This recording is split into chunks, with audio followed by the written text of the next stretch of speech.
I'm Randy Rohde, and I'm fascinated with entrepreneurs and small business owners. Plus, I love baseball. Every show, I sit down with a small business owner, and we discuss their running the bases of entrepreneurship. We throw the ball around on strategy, management, execution, and innovation. Plus, a little fun baseball talk. Hey, thanks for joining us today. Settle in, grab your Cracker Jacks, and you know what they say. Play ball.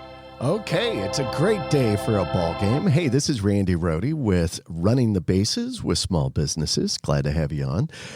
Hey, today's guest is a serial storyteller. I don't think we've had anybody quite like this before. Growing up, he loved humor, telling stories, and exaggerating his real-life experiences as a middle child trying to stand out. He grew up in a home surrounded by books from his English teacher mom, which only increased his love of stories, and he leveraged his abilities into a marketing, communications, and public relations career, then later as a college professor and corporate facilitator. Now he teaches people how to more intentionally tell stories that teach, lead, sell, and inspire to accomplish business and personal goals. He is the co-author of the best-selling book, Master Storytelling: How to Turn Your Experiences into Stories That Teach, Lead, and Inspire. And he's the co-creator of the Master Storytelling Workshop, leveraging a 20-year career in corporate communication and a subsequent 15 years of corporate facilitating training. He has a lively, engaging style and packs it with purposeful, impactful learning. That's a mouthful of peas right there. When he's not training, speaking, coaching, or creating new content, he is likely hiking or snowshoeing in the mountains, playing the piano, bragging about his grandchildren, or another version of storytelling, writing children's books. Please welcome to the show from the great state of Utah, Mark Carpenter. Mark, welcome. Thank you, Randy. Boy, that was a long intro to get to who I am. Man, no but kidding. that's a pretty complete background, too. I tell you, my staff, they do a great job of cooking this stuff up. I'm like, Utah, again, if I had to, aside from, so we're based in Ohio and we have a lot of local businesses and entrepreneurs from Ohio on the show. But if we probably went through, I would swear Utah is probably solidly second. We've had more guests from Utah than I bet I could rattle off 8 of them that I know of off the top of my head. It's crazy. There's quite a bit of entrepreneurship in this area. Yeah. And I think it stems from some of the tech layovers or crossovers that we get from Silicon Valley. Right. And associated companies with those. And then people get their own ideas and want to go out on their own. Yeah. But there's quite a bit of entrepreneurship here. You're right. Well, I'm telling you, we've had some fascinating, terrific guests. So I hope and am expecting that you'll live up to the legacy here of Utah. Oh, now the pressure's on, right?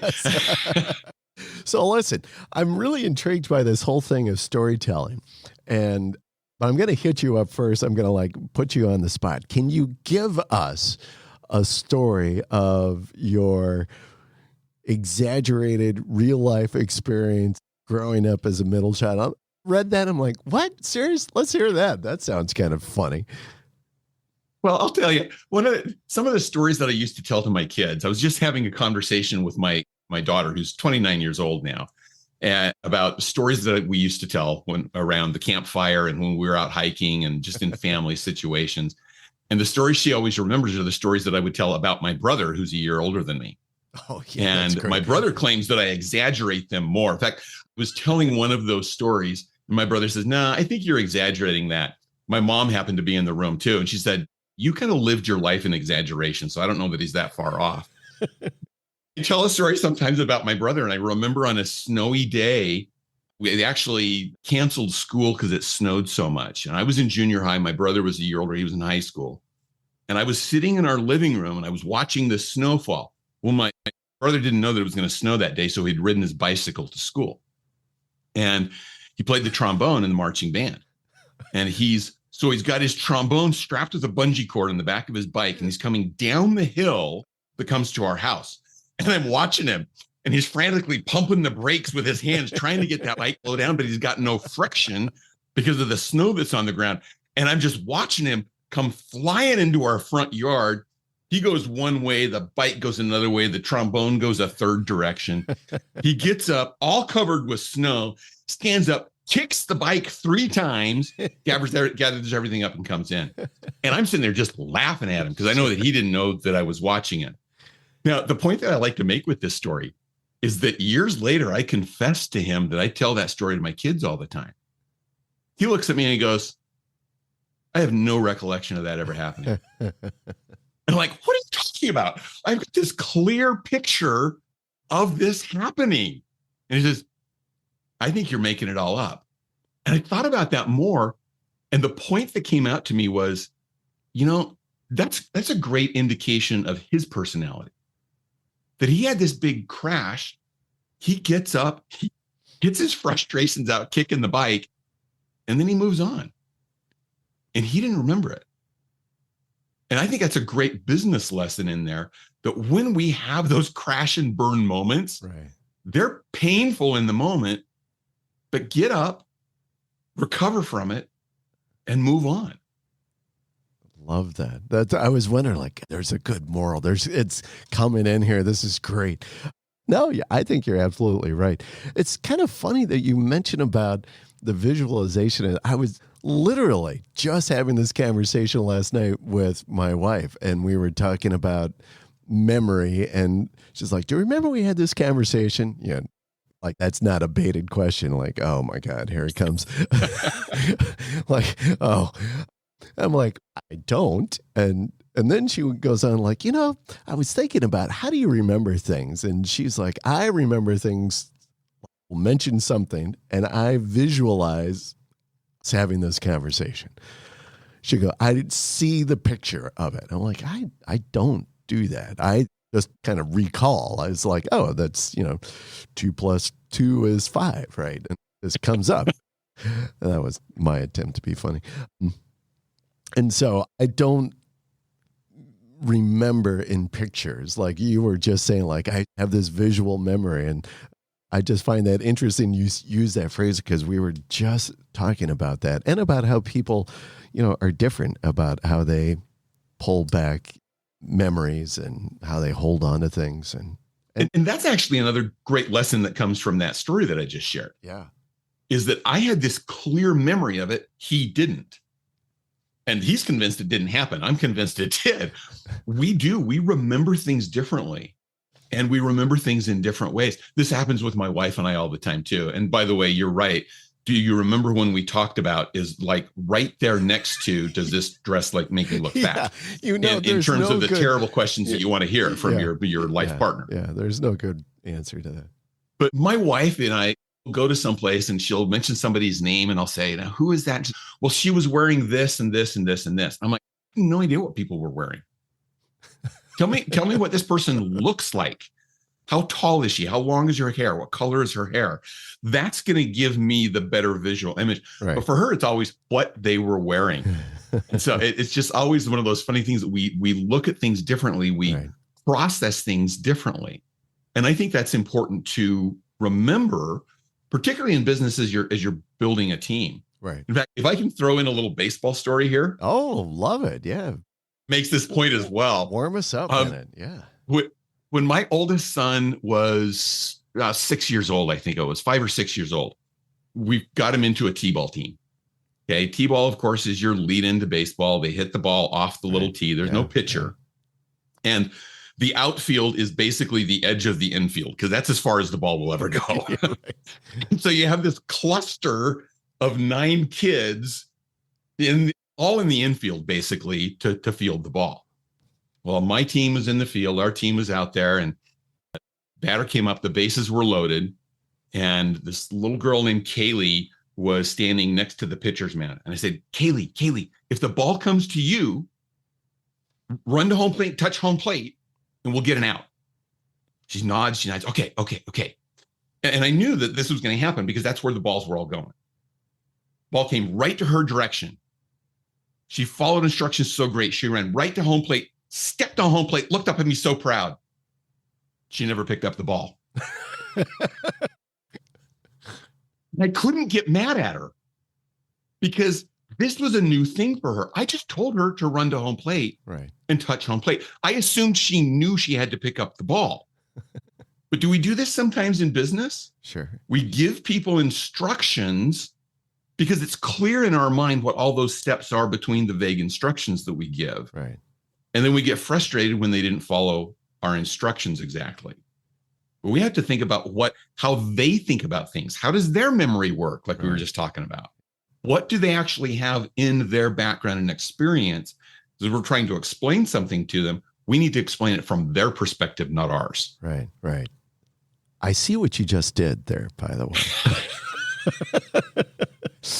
You lead us into this great story and really like affectionate, right? I mean, just like, oh, little kids playing t-ball and my little girl and she's right. And then boom. And then you tie it in with a great kind of business lesson. That's perfect. That's good storytelling right there. So you were like leading by example on this whole storytelling thing.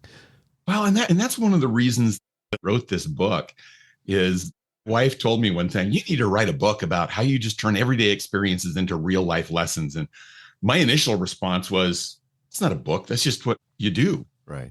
And she said, no, people don't know how to do this. And that was really the genesis of the book.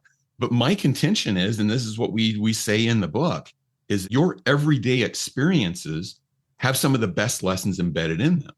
We love stories because we live stories. Right. That's what our lives are, just a collection of little stories that are together. And the key thing is to think about, so what do I learn from that experience? Tell people who say to me, I don't have anything important enough happening to me to tell a story about it. I tell them, think of any time you have any kind of an emotional reaction to something. It could be frustration. It could be joy. It could be anger. It could be annoyance. It could be happiness, whatever it happens to be. When you have an emotional reaction to something, there's some kind of lesson embedded in that.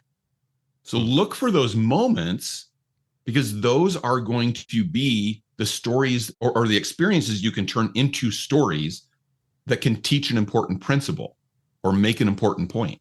I love that. I love how you're just tying that in all about the emotional response. And I completely agree because through my conversation with my wife, and by the way, we didn't even mention that, oh, I got this storyteller guy coming on here. We didn't even talk about that.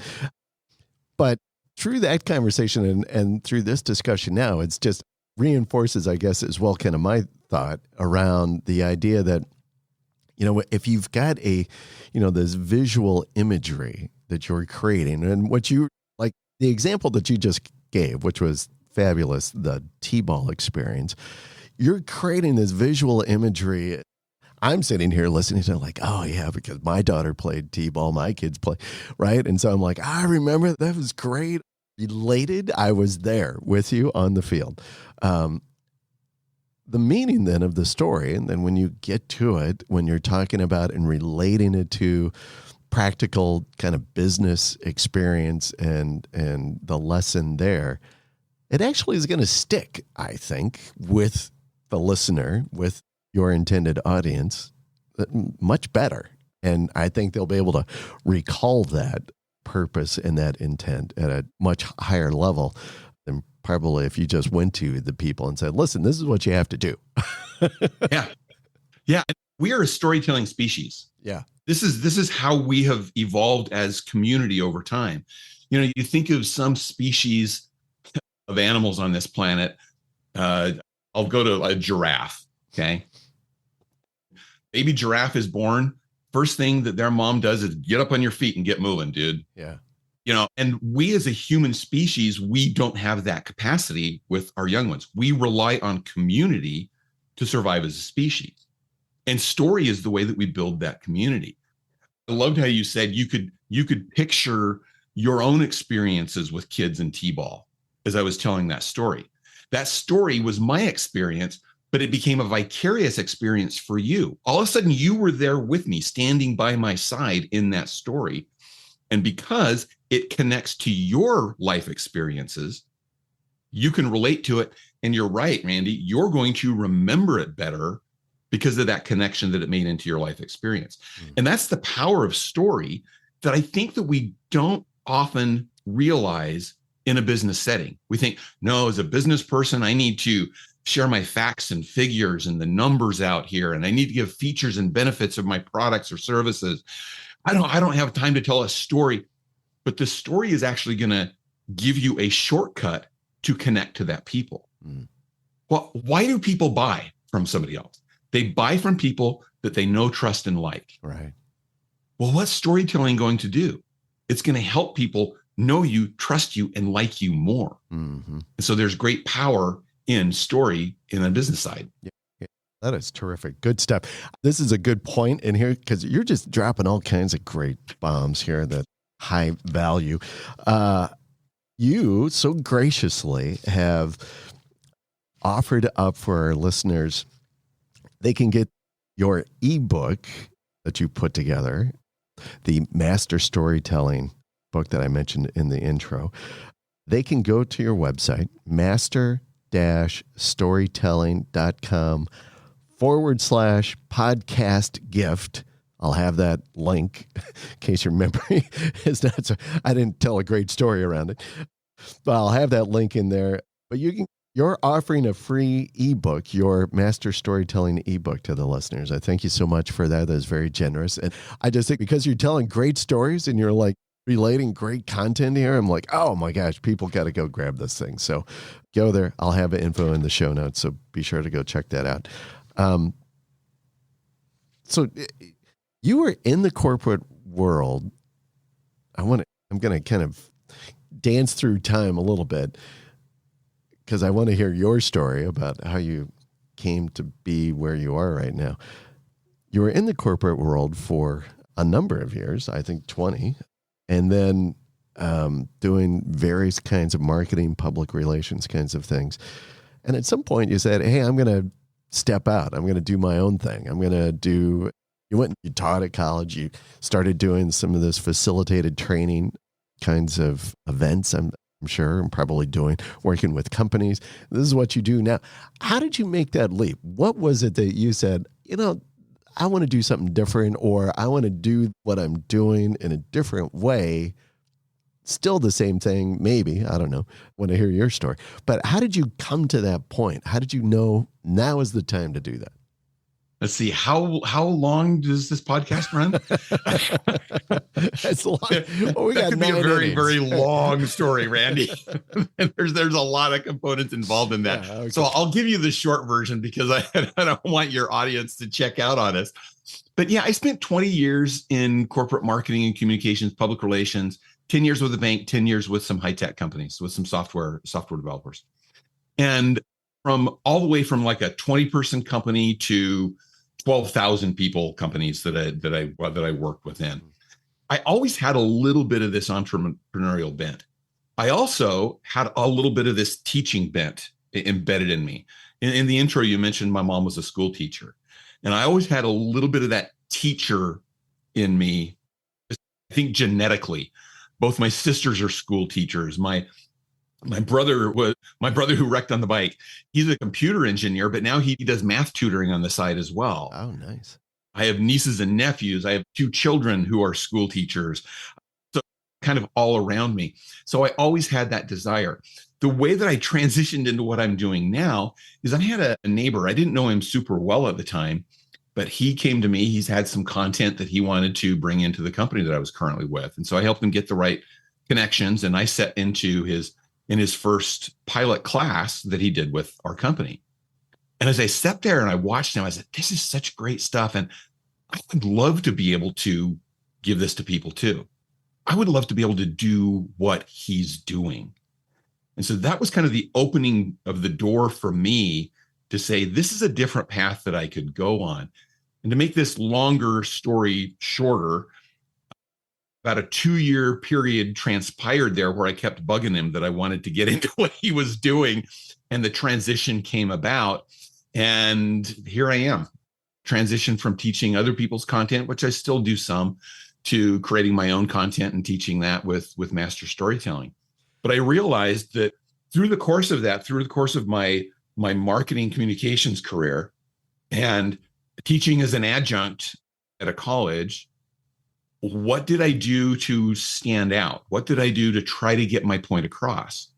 It was telling stories. If you think about the teachers that you had, particularly in subjects that like history, I used to hate history because I had history teachers who would teach me in terms of, here are the dates and the names and the facts and the figures you need to memorize. That was boring and repetitive to me and not fun. But when I had somebody start introducing to me, here is the story of why this piece of history came about, how it affected those people. It had the same impact as me telling the story about T-ball to you. I could put myself into their lives and go, yeah, I would have a struggle with that too. And all of a sudden, history became alive for me. And so that's how I developed into this teacher and advocate for intentional storytelling, not storytelling just to share an experience or just to entertain, but storytelling with that purpose to teach, lead, sell, and inspire. So I'm thinking then as well, and what you do, and you work with companies as well, or small businesses, or whoever, individuals even, and help them relate storytelling to their business, maybe managing their employees. I'm thinking as well, and maybe you do this, I don't know, help people craft their story so as they're going out. So when you were talking about the individual that came to your company that you were working with at that point, and you participating in his class, I in my mind, I was thinking, oh, and he was going to say, I could help him repackage and be much more effective by, I could teach him this skill. That's what I thought you were going.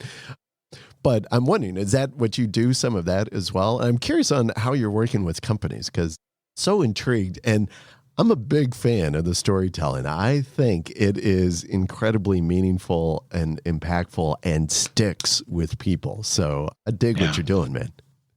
And it's that stickiness really is the power in story. And we've talked about that, about how much that sticks in your brain, little brain worm that just holds on to you.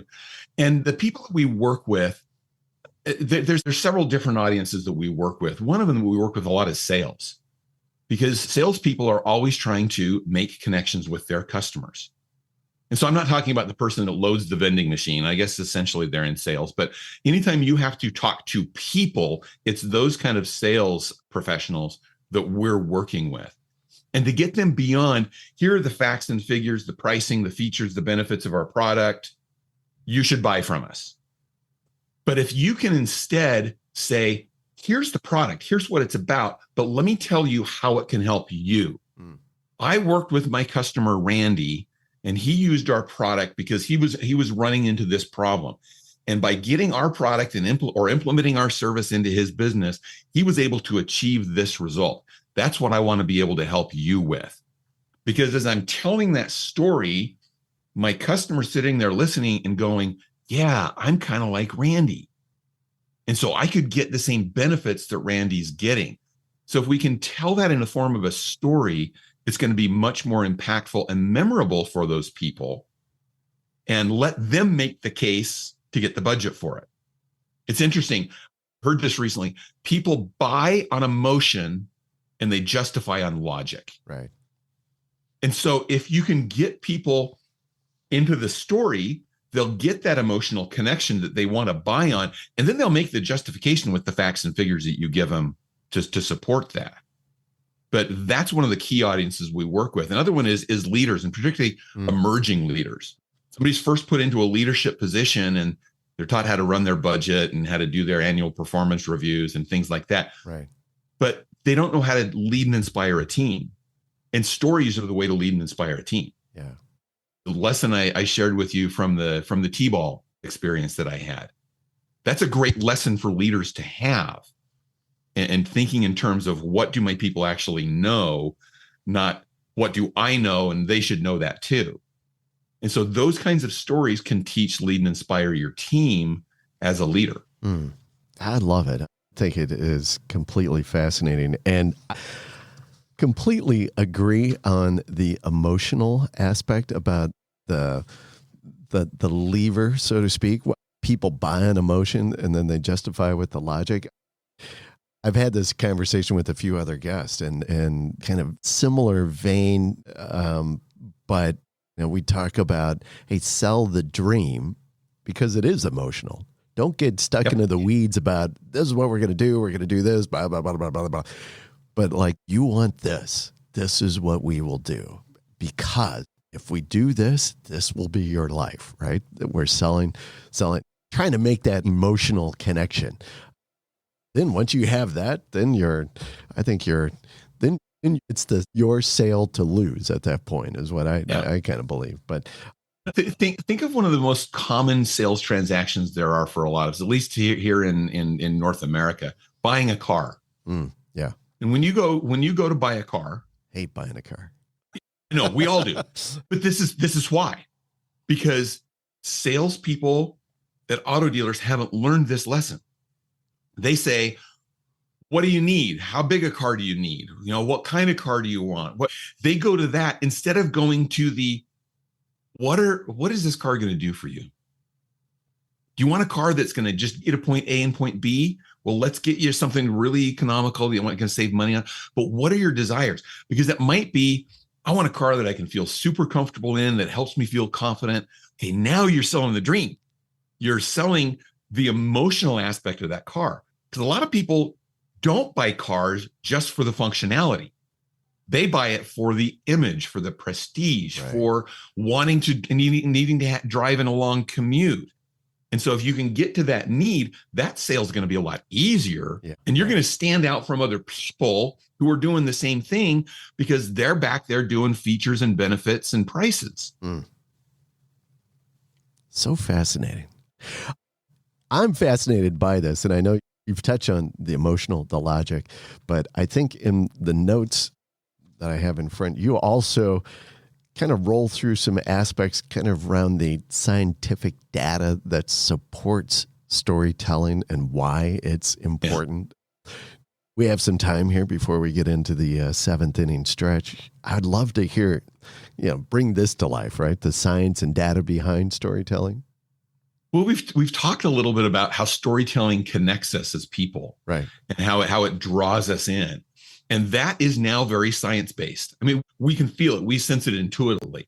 So great researchers, Dr. Paul Zak at Claremont Graduate University, and he has done research around the chemical changes that happen within us as we're hearing story. And there's 3 chemical reactions or brain reactions that go on as you hear a well-told story. Now, I'm going to go back to that T-ball story that I told to connect this with you. He said the first one is we get an increase of oxytocin. Oxytocin is a trust hormone. It makes me feel like I can trust you. It makes me feel like I can relate to you. And you got an increase of oxytocin as I was telling that story about T-ball because you could relate to it. That's where you can stand there beside me and you're seeing the T-ball game from your perspective and your life's experience. All of a sudden, we're the same person. We're not the same person necessarily, but we can relate to each other. That builds trust. The second thing that happens is there's an increase in cortisol as you get some conflict in the story or some surprise that comes out of that story. When I related to you, she ran to home plate, she touched home plate, she stepped on home plate, and you were building up there. And I said, and she never picked up the ball. All of a sudden you go, oh my gosh, how did they? Yeah. And it's bringing that little spark of cortisol that's now going to heighten your attention because you want to know, how did I as a coach react to that? Did I yell at this little girl? And then you get the third thing, which is an increase in dopamine. When you come to that satisfactory resolution of my realization that I didn't tell her what to do, that's on me. That's not on her. And you get a sense of satisfaction from the lesson that comes from that. Right. And so you see how it happened now, but you didn't know that, oh, I can feel this different chemical change going on in my brain. Right.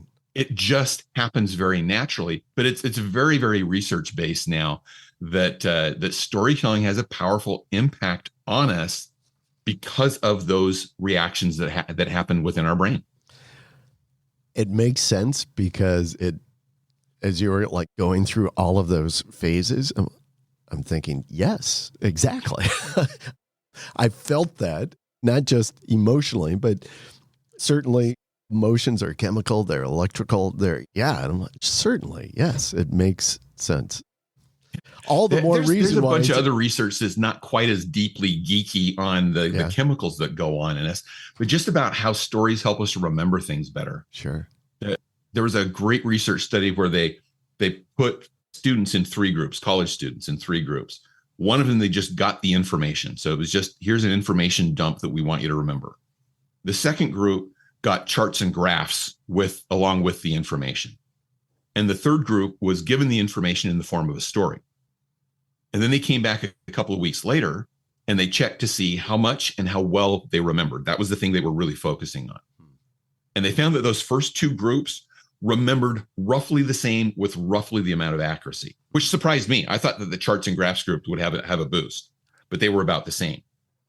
Not only did the storytelling group remember more information and remember it more accurately, they actually found the information more credible than the first 2 groups and more believable. And so there's another great business implication of the power of story. People are going to remember you more. They're going to remember it more accurately, but they're also going to trust you more when they get things in the form of a story. It makes sense. Everything just like, I don't know, you're connecting with me on the emotional. I like, oh yes, I get it. And, I always, when you're talking about that with the storytelling piece as well, I think the more that you tell a story, so related the story about your brother and the snow and the bike, and, I can visualize, the trombone flying all over the place. As you tell that story over again, you repeat it to other people, then it becomes like this legacy.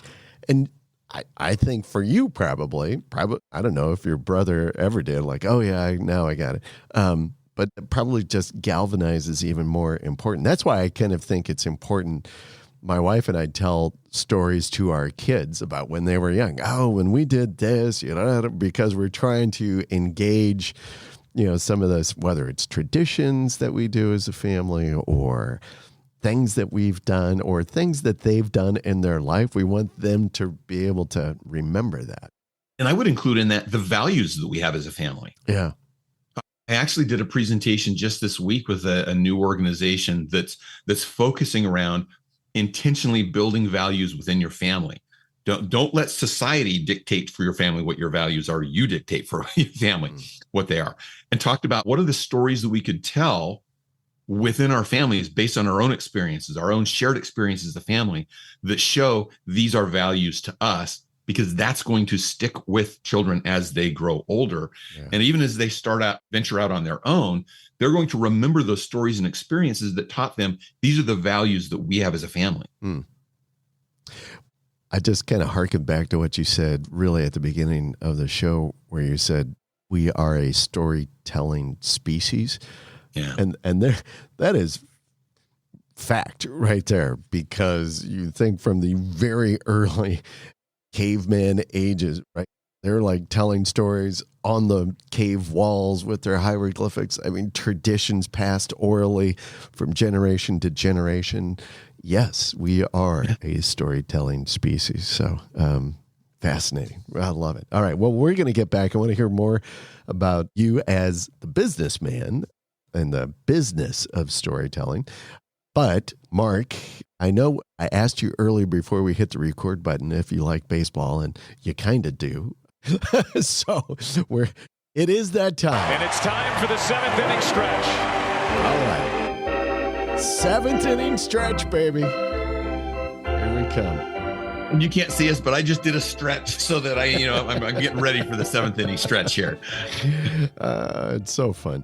All right. So I do know, though, as you shared, that you had a history with baseball, and then during the strike kind of periods of baseball history, which I am sure you're not the only, you kind of got disillusioned and left baseball for a while. Hopefully you're coming back. But so baseball. Well, and I still follow it. I just don't watch it as much as I used to. All right. Well, that makes sense.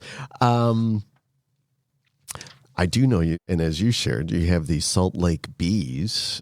You're Are they AAA, AA? What are they? It's the AAA affiliate of the Angels. Angels. There the we Los go. Angeles Angels. All right. So here's the setup for you.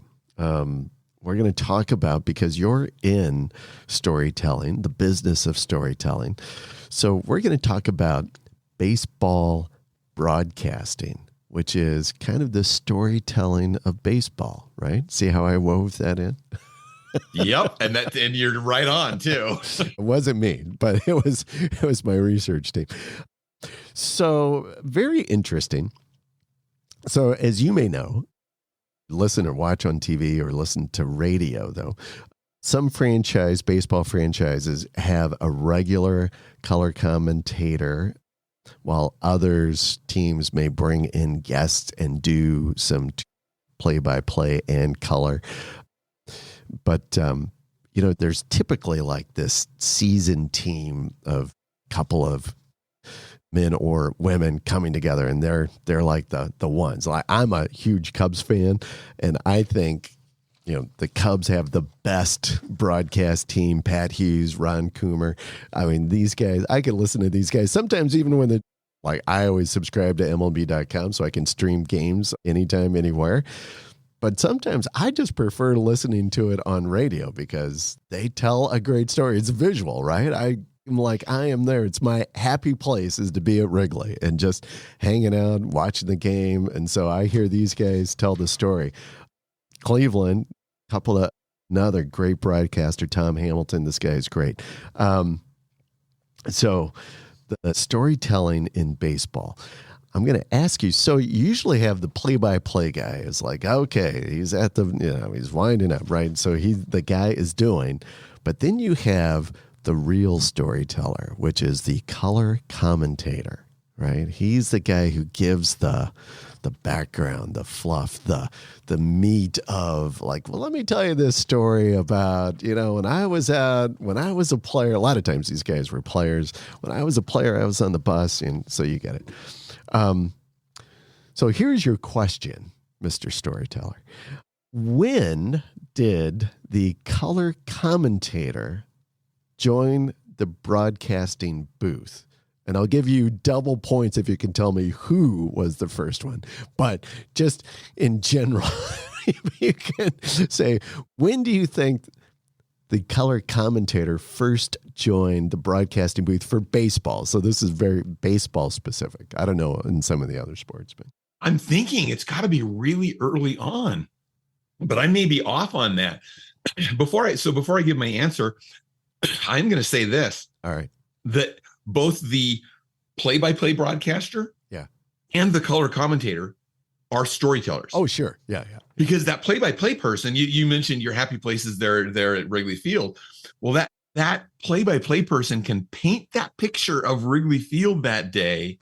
You feel like you're there with their word pictures of what's going on in the game. Yeah. So they're both great storytellers. Yeah. So I have absolutely no idea what the answer to your question is. And so I'm just going to take a wild guess. All and right. I'm going to go 1932. Really quite close. I mean, it was a very good logical guess. So let me give you a little. And I'll tell you why I went with 1932. Right. 1932 was the year my mother was born. So I'm just taking a guess based on her birthday. All right. You're within 10 years. I'll say that. All right. So let me give you a little history here. So in 1921, first baseball game ever was broadcast on the radio. That was the Pittsburgh Pirates against the Philadelphia Phillies, August of 1921. That same season, was also the first World Series on the radio, New York Giants and the New York Yankees. Every time I see the New York Giants, my father-in-law was a big New York Giants fan, and he's never forgiven baseball to allow them to move out of New York. But aside from that, now the funny thing about that, when they first started broadcasting baseball in 21, broadcasters were not actually present at the game. They simply gave the reports from the telegraph wire. Yeah, that from came the across. ticker. Yes. Yep. So that's what they were broadcasting. And then in 22, they broadcast the entire World Series. But here's your answer, 1923 World Series, they had a main broadcaster, the play-by-play guy, I guess. But during the fourth inning of Game 3 of the 1923 World Series, the announcer turned the mic over to another person in a broadcast booth and became the first color commentator. How about that? Awesome. I'm listening to that. I'm thinking they evolved pretty fast on that then. Yeah. I mean, if that's only a couple of years after they started the radio broadcast. Right. I was going to try to cheat with that question and ask you when was the first radio broadcast, and then I was going to try to calculate it from there. Sure. I still wouldn't have guessed quite that close. Yeah, and the first guy, so in that 23 World Series Game 3, Graham McNamee. Yeah, I never would have gotten that one. I'm not familiar with him, but that's really kind of popularized it. But here's the thing. So that was in 23, but it wasn't until, so just like in everything, you can imagine the conversation amongst baseball owners and teams like, well, if we do it on the radio, if we broadcast it for free, people aren't going to come to the games, right? I mean, it's probably similar conversations that have occurred now about streaming the stuff over live on the internet. Yep. But all of this kind of conversation happened. It wasn't until 1938 that all teams began broadcasting baseball games live on the radio. So so that was almost 15 years or more before everybody did. So it was like some teams began doing it, slow rolled it out. Some of the teams or cities that had multiple teams like Philadelphia, New York, Chicago, those cities rolled it out a little bit faster, but yeah, it still took a little bit of time. And so I'll connect this back into our storytelling topic that we're talking about here today. Think about the owners of some of those teams that were slower to get to radio. And to your point, they probably had their marketing people coming to them, telling this story of the future, saying, if we put all these on the radio, nobody will ever come to the game because they'll sit at home and listen to it on the radio. And they didn't realize that one of the great values of seeing a baseball game is being there. I mean, for me, those are I can watch a baseball game sitting in the stadium. Oh, I'd much rather watch a game sitting in the stadium than I would on TV. Yeah. And so there's great power in that story there, the stadium. Right. Yeah, I think, and probably at some point, Major League Baseball is still one of the, very controlling leagues. And in my notes, I can't, wherever it is in the paper here, but it was somewhere in that early 1930s, like 31 or 32 or something like that.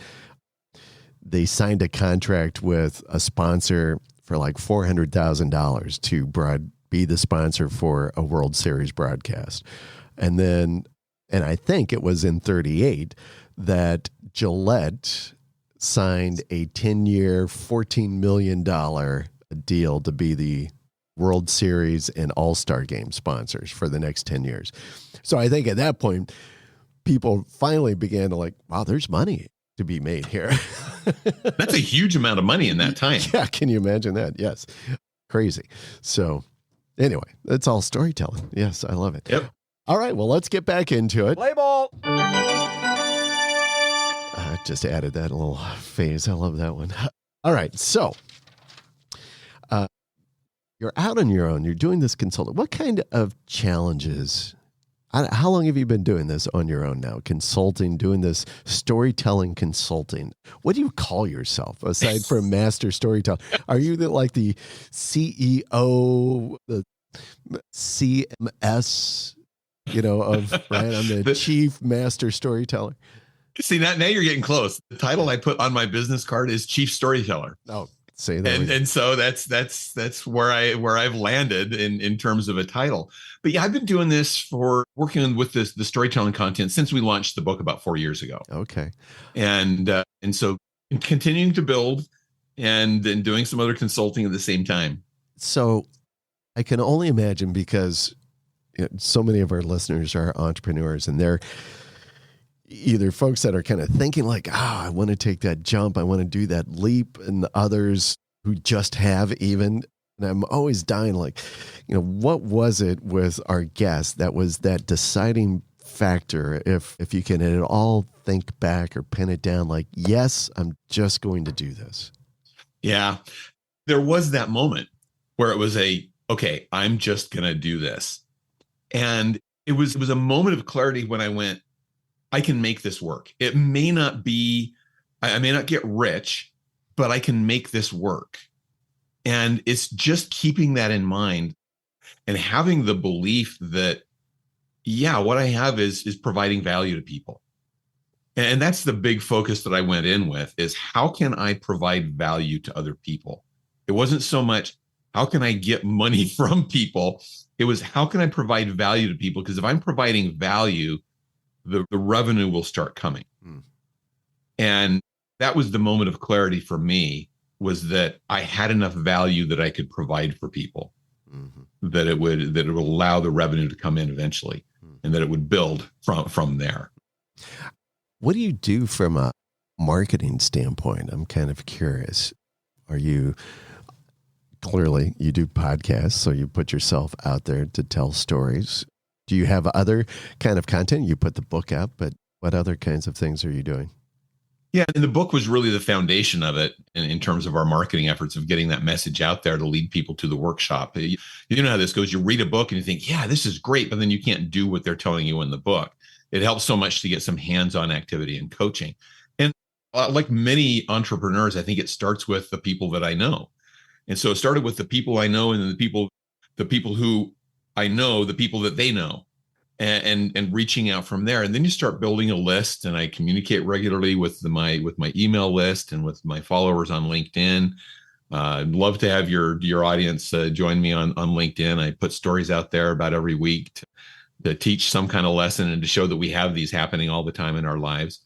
And then it's just being consistent and letting people know that it's available. I've got some other marketing things in the work that I'm building through social media. But it's really just a stepwise process. And it's how much time and effort you want to put into doing that. I recognize I said this to somebody just yesterday. I am the greatest asset and the greatest liability to my company because I'm the one who's kind of doing everything. And so how much I'm willing to put into that determines whether I'm an asset or a liability. Yeah, I understand that. It's interesting that you mentioned about social media and LinkedIn and such, because that actually was kind of on my mind to ask you about social media and its part or play in storytelling. Because depending upon the platform that you decide to tell your story, or as a vehicle, you may use video, you may be, on YouTube or Instagram Reels or TikTok. You've got Twitter, which is, limited number of characters to kind of tell your story and kind of daisy chain segments of a story. You mentioned LinkedIn, so you've got a bigger platform. But I'm curious, do you find that it's with social media, is it helpful? Is it a strong aid, help you get the message further across? Or do you think that it dilutes? And as well, is there a difference between kind of telling your story orally versus written content? Okay, so I got like 3 questions I know. embedded in there. I really Randy. layered a lot of and stuff. I'm going to try to remember to get to them all. So if I don't, call me right back on that. But from a broad standpoint, I think social media is a storytelling platform. People tell their stories on social media. And so I think it encourages more storytelling. Now, the downside of that is it encourages a limited kind of story, because everybody thinks I have to put my very best face out there on social media. That is, I have to make myself look good and maybe even look better than I actually am. And I think that leads people to believe I can only tell these glowing, powerful, super success stories. And that's not the truth. The reality is some of the most powerful stories we tell are the stories of our stumbles and our mistakes that we've made and what we've learned from them. We'll even go back to the lesson learned from the T-ball story that we talked about early on. That was a mistake that I made. It wasn't a huge catastrophic mistake, but it's a good lesson learned type of story.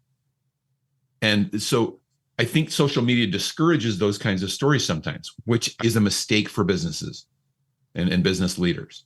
We need to be able to tell those stories. Mm-hmm. Okay, now, if there was a third question in there, and I can't remember what it was. Orally or through written content, what do you think is more impactful? Yeah, I think the answer is yes. They're all impactful. The key is not the medium you're using. Right. The key is that you're structuring your story well enough that it addresses your audience, that it taps into your audience.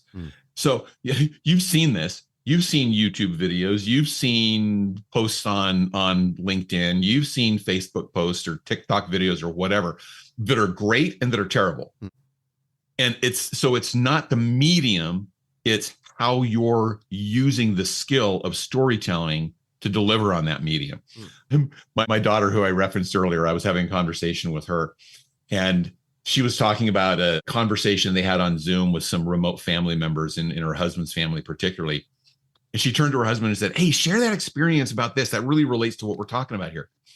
And he started sharing his experience, and she's sitting there with him on Zoom, and below the camera angle, she's doing one of these looping of her fingers kind of motions, like get to the point, get to the point, get to the point. And she said to me, "Dad, this is what you've done to me. Because I've read your book, I realized he wasn't telling the story the right way. He was taking too long to get to the point."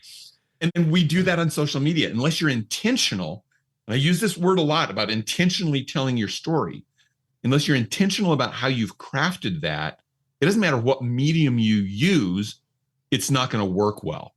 And so it's that intentionality of knowing how to tap into that brain chemistry that we talked about, how to tell that story in a way that it does effectively make the point that you're trying to make. That's going to be more important than the medium you choose to tell it on. It really kind of gets, and I'm going to ask you this question, but it probably just answered to a degree anyway. And I'll set this up, and if there's anything that you wanted to add to it. You're talking about intentionally telling your story. I was going to ask you the question as well. So any social media platform that you would like to use, mention LinkedIn, choose whichever one you like. Are there some practical tips that you would give a business owner on how to use that platform, social media, to help tell their story? Yeah, I would start with, and thanks for calling back that word intentional, because that's where I will start with that answer, is what is your intention in telling that story? Sometimes we say, okay, I've had this experience, I'm going to just share it out there on social media. And we as the audience will read or listen to that experience and go, so what was the point? But if you start with, this is the message, or this is the point that I want to make with this story, that's going to help you at the outset to filter out the less necessary components of that experience to get to the point that you're trying to make. A lot of the platforms, they do limit how much you can put out there. Twitter is the classic example of that. But you can, within I can't remember the character count, is it 127 or something like that? Whatever that character count is, yeah. If you're really intentional about it, you can get your story into that limited amount. But if you're not clear on what your intent is in the end, you're going to wander around a little bit with that story. Like my son-in-law, when my daughter was trying to pull him back, he was kind of wandering through his story because he wasn't clear on his intent when he started out. Yeah. I think the social media, it's a good point that you get across there, because often when we're either talking with clients or I'm just talking with business owners, they're asking me, I'm very involved in the chamber. I'm on the board of our local chamber of commerce. And the people are always asking, hey, what do you think about social media? And I try to tell them, you have to tell a story. You have to tell your story, tell your brand story, provide value, provide information, tell the story, right? Don't get hung up about, here's my deal. Here's my, you got to buy from me. This is like, no. That's the wrong approach. And telling the story. So that's why I'm like, yeah, what's the best, some great advice, and the intentional storytelling, I think, is purposeful. How about this? Let me stretch this even further is just in an everyday life, not even a business owner. How can people incorporate storytelling in their everyday interactions? Because you talk about, hey, we are a storytelling species. Telling the stories helps build the community. And so it really shouldn't be limited whether you're a business owner, now whether you're a corporation or whatever. From that standpoint, really, it should just be in the interactions that I'm going to have with my kids, or I'm going out to dinner with some friends tomorrow night. And so what would be some practical, important storytelling tips that I can begin to embrace in my daily life? And when I first got into, when we'd written the book and we got into teaching storytelling and things like that, I kind of got caught up into every story I tell has to fit within the framework that I'm talking about here. It has to be this intentionality. And so I've backed off of that, because sometimes when I'm sharing an experience, I'm just sharing it to share an experience, or I'm just sharing it to entertain and to have fun with that. So just note the times when you need to be more intentional about it. But just in your day-to-day life, one of the great examples I can think of is, let's say that we're at a chamber event. Right. You mentioned the Chamber of Commerce. So I go to a Chamber of Commerce event, somebody that I don't know comes up to me, we start to talk, and they say, "What do you do?" Well, how do we answer that story? Or how do we answer that question? We typically answer it with, well, I do this and this and this and this and this. And we talk about kind of what we do on a day-to-day basis. What if you just turned that into a super simple, quick story you could tell? And you could start it with, I serve people who need by giving them this. And that, in essence, is a super short form story. But that tells people more of what they want to know than what you do on a day-to-day basis. And it's going to engage them more.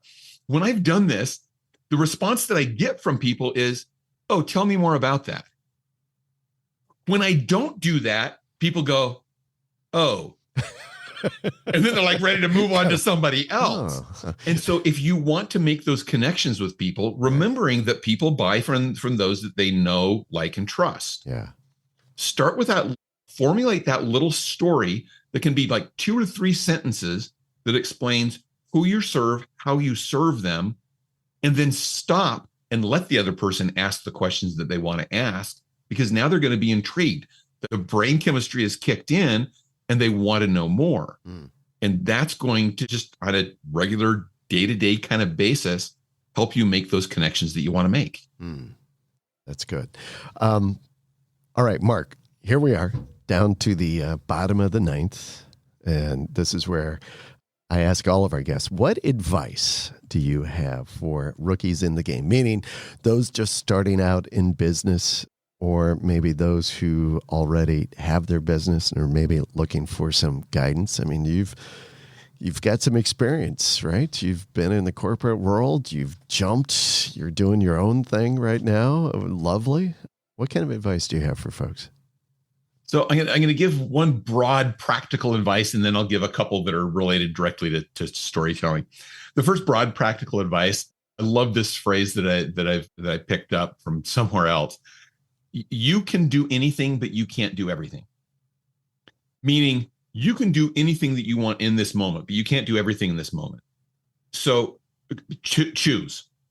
Be deliberate and conscious about, okay, what am I going to spend my time on right now?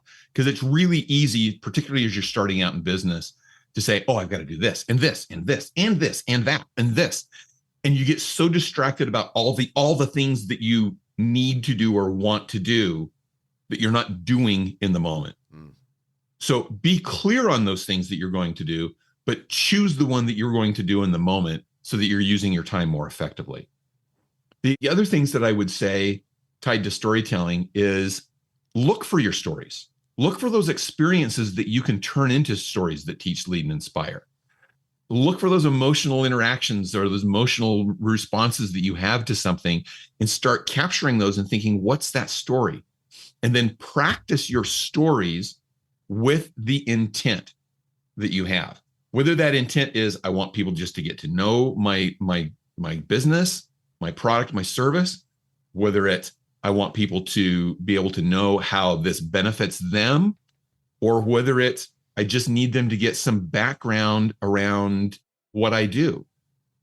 Get that story down, refine it. And the first few times you tell it, it's not going to go well. It's going to be a stumble. It's going to feel like, that didn't work. So refine it. Think about it. It's like any other skill. You're not going to be perfect at it the first time you do it. I very often do this with podcast hosts. I'll go to you and say, Randy, the first podcast you did, how well did you feel you did as a podcast host? Oh, it was horrible. I felt so bad. Yeah, it was one of my every clients. podcast host I talk to says that. It was one of my clients, and I felt so bad. I'm like, oh my gosh, we should redo this. Yeah. And we get in those moments. And sometimes when people start off with the skill of storytelling and they go, oh, that was so bad, I'll never do that again. Well, that's a mistake.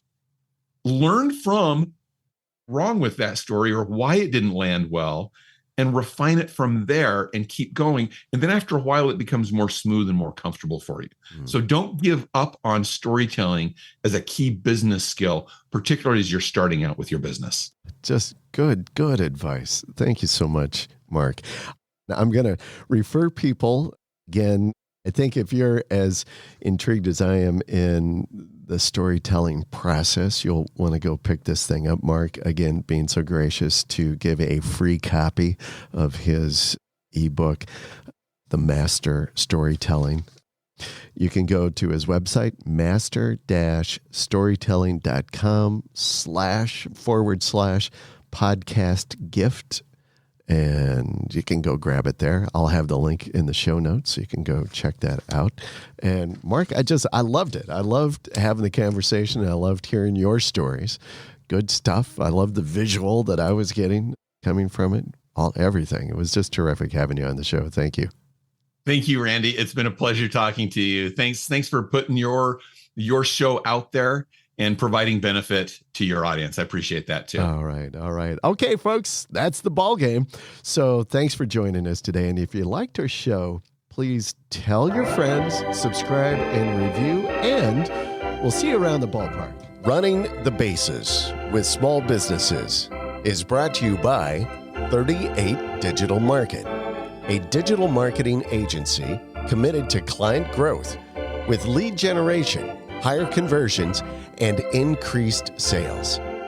Connect with us today at 38digitalmarket.com.